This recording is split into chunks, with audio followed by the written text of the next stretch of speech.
প্রধানমন্ত্রী তারেক রহমানের সফরসূচি নিয়ে আরও জানাতে বেজিং থেকে সরাসরি যোগ দিচ্ছেন সহকর্মী আশিকিন প্রিন্স। প্রধানমন্ত্রীর আজ আর কি কর্মসূচি রয়েছে? সময়ের সাথে সাথে দেখা দেয় নিত্য নতুন প্রয়োজন। রেডি থাকতে হয় প্রতি মুহূর্ত। তাই এলো ইনোভার, যেন আপনি লাইফে থাকেন রেডি প্রতিদিন। Innova, designed for now. Mamun, প্রধানমন্ত্রী তারেক রহমানের চীন সফরের যে গুরুত্বপূর্ণ কর্মসূচি সেটি এখন চলছে। চীনের ঐতিহাসিক গ্রেট হলে চীনের প্রধানমন্ত্রী লি কিয়াংয়ের সাথে বৈঠক করছেন প্রধানমন্ত্রী তারেক রহমান, এবং এই বৈঠকে দুই দেশের দ্বিপাক্ষিক স্বার্থ সংশ্লিষ্ট বিষয় নিয়ে আলাপ আলোচনা হচ্ছে।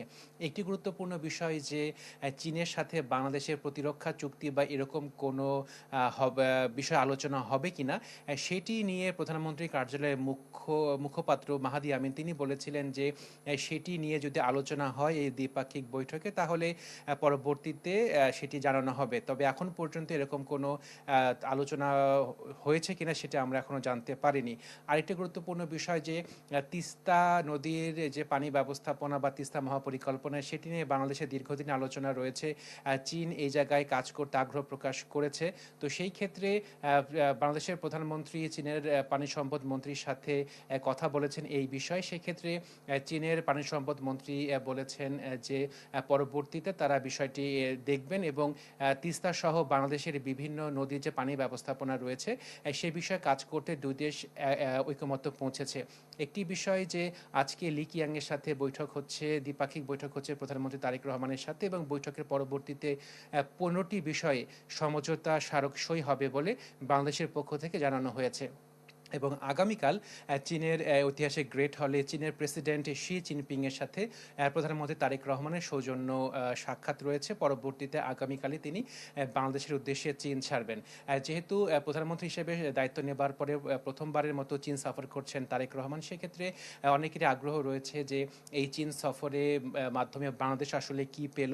একটি বিষয় যে চীনের যারা ব্যবসায়ী রয়েছেন তারা অনেক দিন ধরে বাংলাদেশে ইনভেস্ট করছেন, বিভিন্ন শিল্প কারখানা স্থাপন করছেন।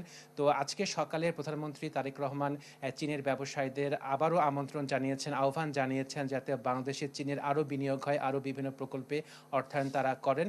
এজন্য বাংলাদেশের বিভিন্ন যে নিয়ম কানুন রয়েছে সেখানে কিছুটা পরিবর্তন আনা হচ্ছে, আমলাতান্ত্রিক যে জটিলতা রয়েছে সেটি দূর করার চেষ্টা করা হচ্ছে, এবং বাংলাদেশের পক্ষ থেকে ব্যবসায়ীদের বলা হয়েছে যে বাংলাদেশ এখন ব্যবসার উপযুক্ত স্থান, ব্যবসা সবার জন্য উন্মুক্ত।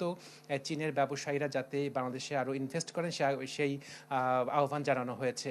মামুন, আপনি জানেন যে চীনের সাথে বাংলাদেশের কিন্তু বাণিজ্য ঘাটতি রয়েছে। তো এই বাণিজ্য ঘাটতি পূরণে দুই দেশ আসলে সামনে আরও কি কি কর্মসূচি গ্রহণ করবে, তো এই বিষয়টি নিয়ে আলাপ আলোচনা চলছে এবং সামনে হয়তো এর ফলাফল পাওয়া যেতে পারে।